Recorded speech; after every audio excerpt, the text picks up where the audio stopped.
folks, the Filipino P here with the news. There's always something going on in the Philippines, and I'm here to cover the stories you won't hear anywhere else. This week, we got a robot that gives birth to humans, a crime wave involving innocent foreigners getting injected with drugs, and the mysterious disappearance of 100 Filipinos who are probably at the bottom of a lake.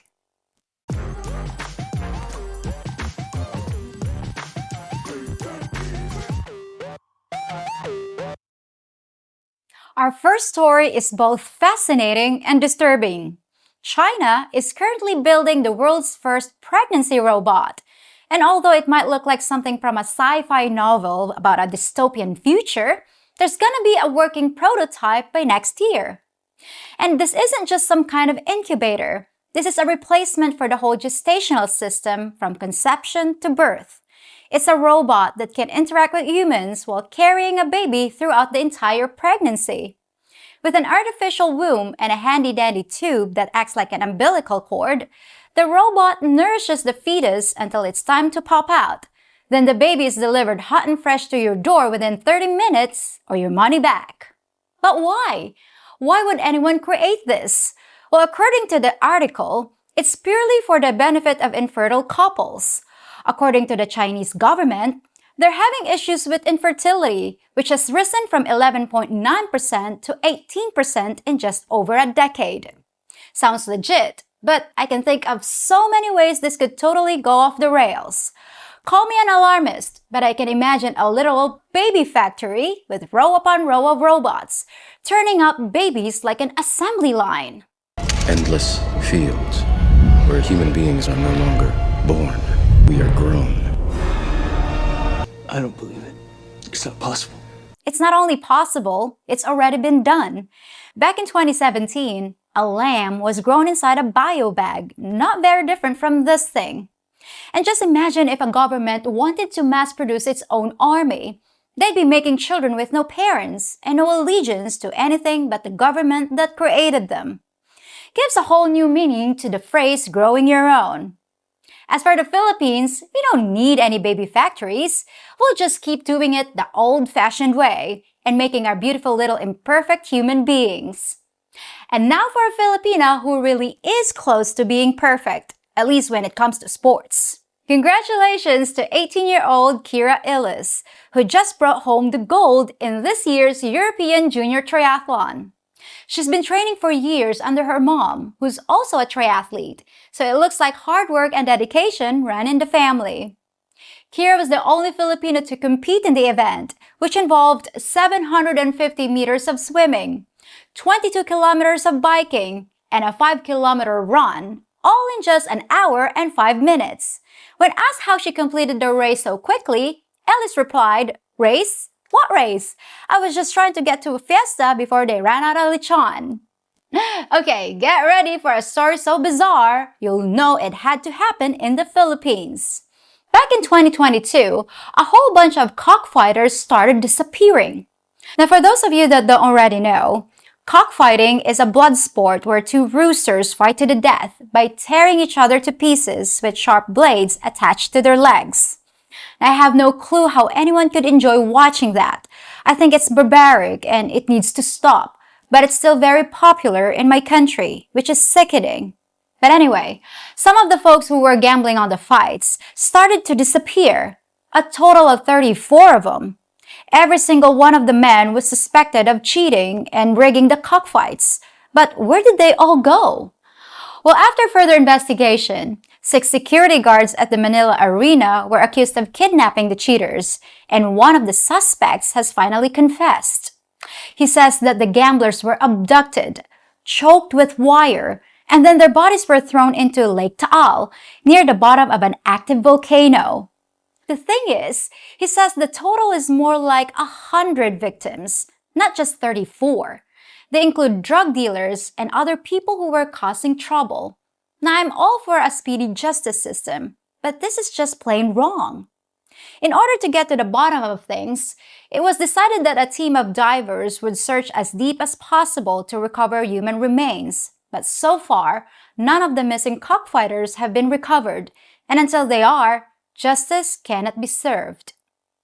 Next, we have a bit of good news. A lot of you folks who consider retiring in the Philippines worry about your healthcare. You know you can get your Social Security payments, but what about your Medicare benefits? Unfortunately, Medicare is not an option when living overseas. You either have to get an insurance plan that covers the Philippines or do what most folks do and just pay for everything out of pocket. Flying back and forth all the time just to access your healthcare gets expensive. And what if you have a chronic condition that requires long-term treatment? You might not be able to retire in the Philippines at all. Because of their lower cost of living, foreign countries can be the best choice for senior citizens. And here's a fact that might surprise you. Every single day, around 10,000 Americans hit retirement age.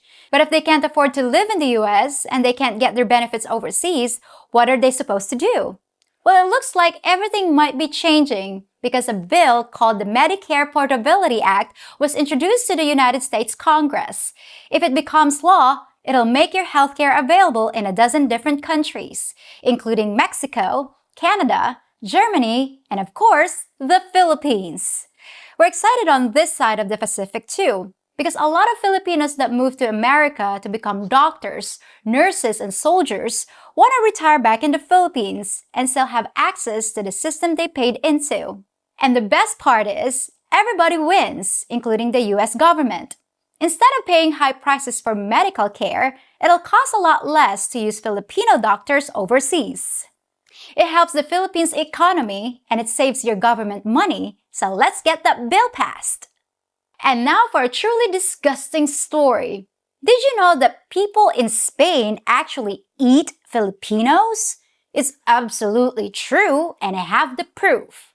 The popular ring-shaped cookies are called Filipinos, and I have no idea why the Spanish company that makes them decided to call them that, considering how we were occupied by Spain for over 300 years.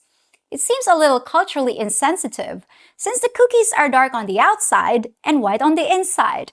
And the company even claims that Filipinos are perfect for sharing, which is something many Filipinas already know. In fact, the Philippines government was so mad about it, they actually launched a diplomatic protest, asking the Spanish to rename the cookies to something less inflammatory, like Mexicans or Indians. Oh well, maybe we can't stop them from selling Filipinos, but I hope we leave a bad taste in their mouth. Except for me, I always taste good. So what about you guys that want to have kids in the Philippines, whether they're yours or whether they're hers? What is it gonna be like to raise a child here? Well, according to the Program for International Student Assessment, you're really gonna need to watch out for your child because the Philippines is the bullying capital of the world. 65% of 10th graders report being bullied several times a month, which was the highest of any country surveyed. But it's not the usual pushing and shoving and teasing in the hallways. It's become something even worse because the bullies are anonymous. Now, I deal with online trolls every single day, but I've grown some pretty thick skin. Children, though, can develop serious mental health issues from constant online bullies who spread nasty rumors. 60% of Filipino kids are on social media, and to them, their public image is everything. And if you know anything about Filipinos and our saving face crap, then you know how seriously we take insults. If a Filipino's doing well, like getting good grades or winning an award, the other kids will attack him any way they can because we have that crab mentality thing. In Australia, they call it the tall poppy syndrome, but it means the same thing: belittle anyone who's successful. So what effect does that have on Filipinos? Well, you might not know this, but up until recently, the Philippines had one of the lowest rates of self-termination on the planet. We always seemed to be happy no matter what, and it always took more than a landslide or a brownout to crush our spirit. But with online bullying, even though it's anonymous, it's also personal, which cuts even worse.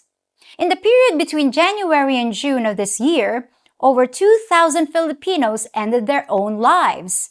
Now that might not seem like a lot to you, because in 2023 in the US, there were 49,000 deaths. But for us, 2,000 is a lot. Of course, not every case is due to bullying, but according to the government, a growing number of cases definitely are. So, what's the answer? Well, there's a lot of disagreement about this, so let me know what you think of our plan.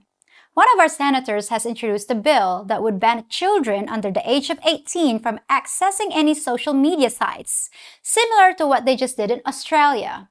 Now, I don't exactly know how they plan to stop them from getting online, but the legislation calls for reasonable attempts to verify the user's age. Are they gonna require ID? Good luck getting ID from a Filipino child. Even their parents might not have any ID. Well, let me know what you think of that legislation, but at least we're trying to do something. So let this next story be a warning to you all. A 27-year-old British man named Mateo made one of the worst mistakes you can make in the Philippines. He cheated on his wife and got caught. His 24-year-old bride named Iziel was suspicious of his activities, so she followed him to a rented apartment where she saw him enter the building with another woman. Instead of yelling and screaming and banging on the door, she calmly called the police. Why?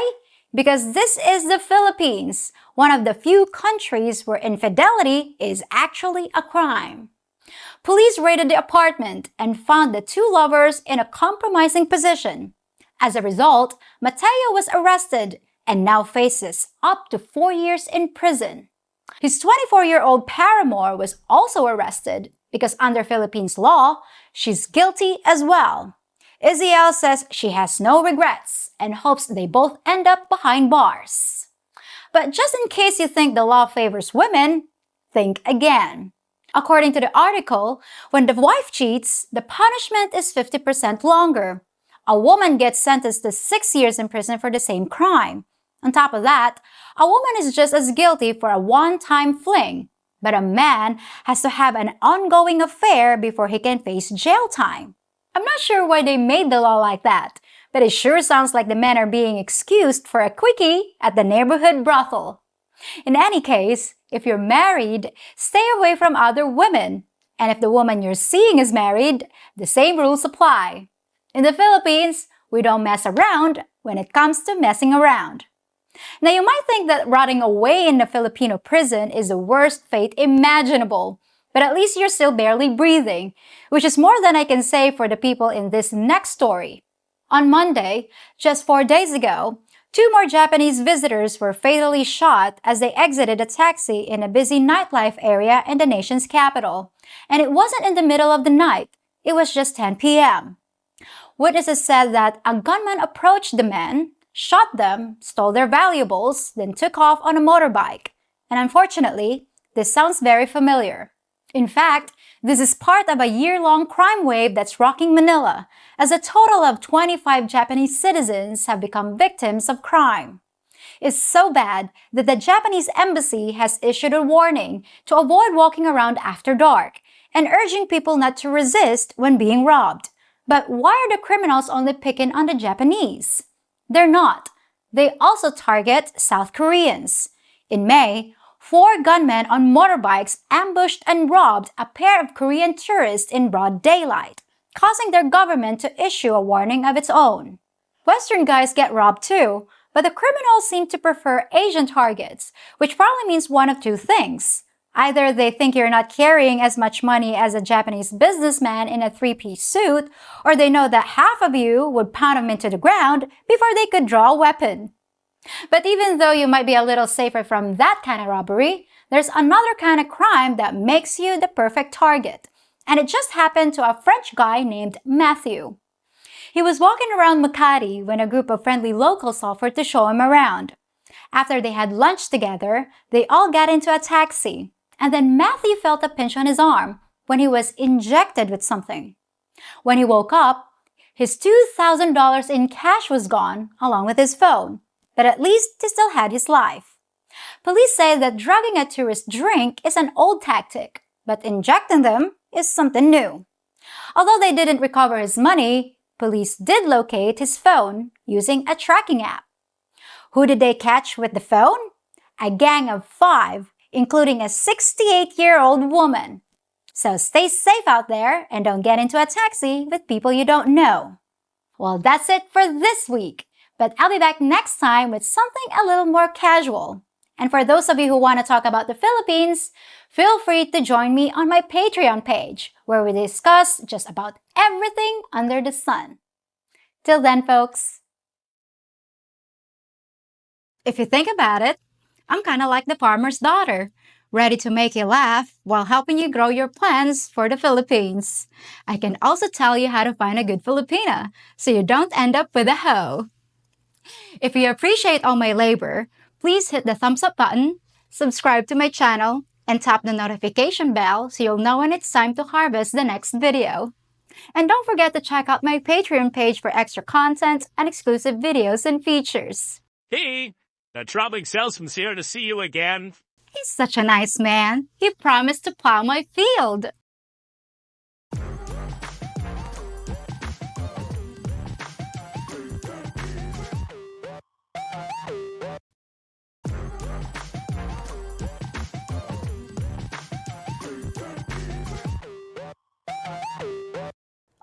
I don't think that's where the seeds go.